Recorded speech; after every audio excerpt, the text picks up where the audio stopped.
Maybe it's just the small portion of the anime community that I'm capable of observing, but it seems like the show getting the most attention this season is Kabaneri of the Iron Fortress. I mean, I can't say that's too surprising, seeing as it's the Attack on Titan team and Tetsuo Araki's staple over-the-top directing is natural at drawing people in, but I think there are plenty of other shows airing this season that deserve the attention more. One of those obviously being Re:Zero. To be fair, Re:Zero is probably the second or third most talked about show this season, but it's easily the best out of the approximately 20 shows I'm watching this season, and I want it to be the most talked about show, not the almost most talked about show. So I'm going to give spoiler-free reasons for why you should watch this show if you aren't, but also try to explain why it's so good to those that are watching it or dropped it early on since they weren't entirely convinced. Though I will explicitly mention some stuff from the first episode. For reference to those who might see this late, I'm making this after having seen 8 episodes of the show, so there could be even more reasons down the line I could give, but just haven't seen them yet. Also, if you've been listening to my weekly podcast thing with Lewis, you're going to hear some repeated points, but just in a more refined, scripted manner, so it shouldn't be too big of an issue. It's actually a bit hard to discuss what I like most about Re:Zero without going into things that happen in later episodes, since each has been better than the last, but I suppose I can start with how the show handles its use of time travel. While most time travel stories use the mechanic for the same purpose, namely to change something and get a different outcome, there are multiple ways it's actually implemented. The two most popular anime examples would probably be Steins Gate, where it was technological, and Erased, where it was some supernatural force. For the former, Okabe's texts travel through time and therefore modify history through a butterfly effect as a result. In the latter, it's some power that's not quite explained, but which seems to desire the main character fix something bad from happening if it's close enough in proximity for him to do anything about it.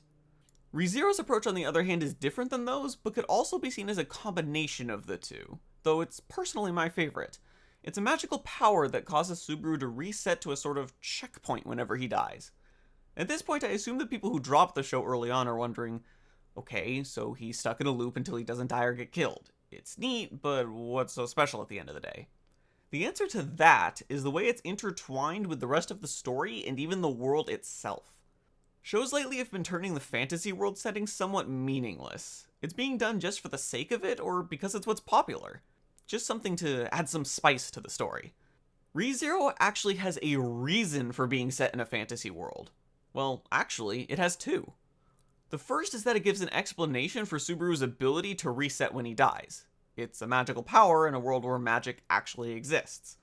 The second and more important reason is that his power can then be used as a vehicle to explore and learn more about this new world. Subaru is just as much a fish out of water in this world as the viewer is, so you learn about the world as he does.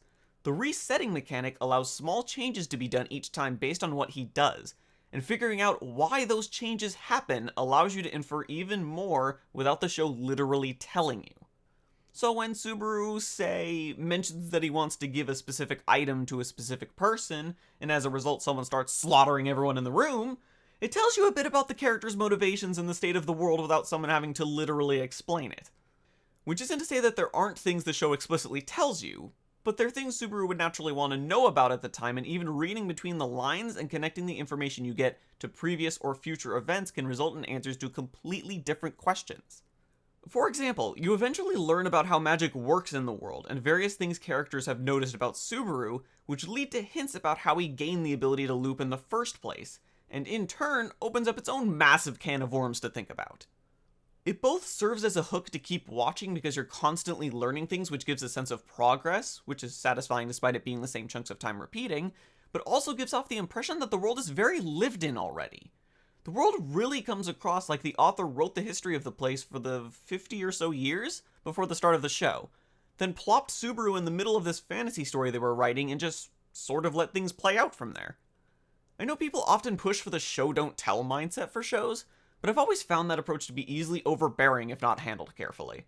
Honestly, a lot of the time you need to be obvious anyways in order to not completely lose the audience with what you're trying to get across. If you hold your cards too close to your chest, your audience may just decide it's not worth the effort and lose interest. Re:Zero perfectly encapsulates the approach that I think works best with shows. Hand out the general information bluntly to feed the audience a steady stream of information and keep their attention, but make it so that they can also form connections and get ideas on their own if they look into it. Plant the idea into the viewer's head that there are dots to be connected, and they'll be willing to do the digging and theorizing themselves. Though honestly, even with how well handled the story aspects are, I actually think Subaru himself plays a large part in how much I enjoy the show. Yes, he's very bombastic and over the top, which isn't going to be everyone's cup of tea, but it's actually another way that the fantasy world setting was the right choice for this show. A lot of the characters in this show, especially later on, are very formal. There's a very clear hierarchy, and Subaru's almost overbearing informality works as a great contrast to the other characters, and spices up his interactions with them a lot. Though if you're one of those people I mentioned before where this type of personality isn't one you're fond of, you should still give the show a shot, because it may just change your mind about it down the line. The show takes Subaru's characterization in logical but very interesting directions. The meta-awareness aspect of Subaru is another that's divisive, and it's one that I actually normally don't like, but I enjoy the way it's done in this case. A lot of time, characters that are meta-aware use their knowledge to do or think things that others don't in the show, and it's used as a way to put them on a pedestal almost. Typically a, man, they're so smart sort of way, which often ends up just making you roll your eyes. But with Subaru, it almost always ends up backfiring on him and gets him in trouble or makes him look like an idiot. When he first shows up, he tries to save a kid about to get run over by a carriage by casting a spell since, naturally, he can do that now that he's in a fantasy world. Instead, some knight saves the kid and Subaru just looks like an idiot while everyone ignores him. When random thugs in an alley are mugging him, a cute girl runs towards them who Subaru assumes will save him from the situation. Instead, she just runs right past them and he has to fight them on his own. His meta-awareness is used for comedy rather than to have any inherent upper hand or anything. Rather, it does the opposite. It typically just puts him in a worse situation. There are tons of other aspects that I'd love to go over that also make the show so great to watch, like the directing, but I can't do it without going over spoilers. At least, not to the degree I'd like to go to. Maybe after the show's ended. Honestly, the only possible negative I could think of for ReZero so far is something that's not even in the show. People who know what happens in the source material are saying it gets really dark later on, which could actually be a problem depending on how it's done.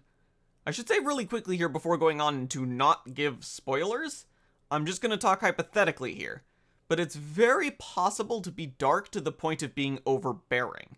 It's where accusations of edginess tend to come in.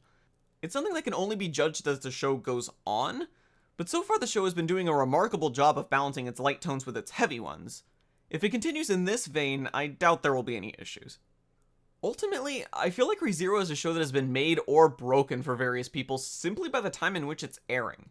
It's entirely possible this show could have had the same level of insane buzz that Attack on Titan did if shows like Steins Gate and SAO hadn't aired. Though that might just be my bias speaking.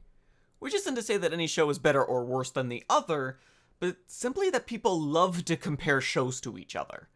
People see time travel and they either like that it reminds them of Steins Gate, or they get annoyed because people like to see new things rather than stuff they've seen before.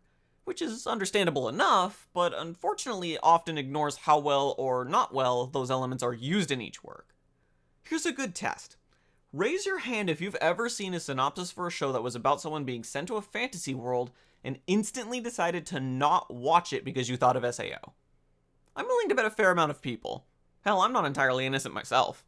But just because that teleported into a fantasy world aspect was in a show that you didn't like, doesn't mean another show can't use that same aspect in a way that works really well.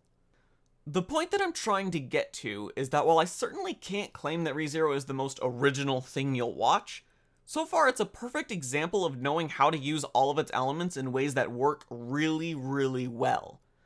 Unfortunately, it seems like a requirement for a smash hit is that it has to be unique. Sure, you could argue that SAO wasn't exactly original when it came out, but it had been a long while since something of its kind had any real attention. I've always argued how something is used is infinitely more important than how new it is, since newness alone won't stand the test of time, and ReZero is the perfect opportunity to be that hit show that breaks the mold.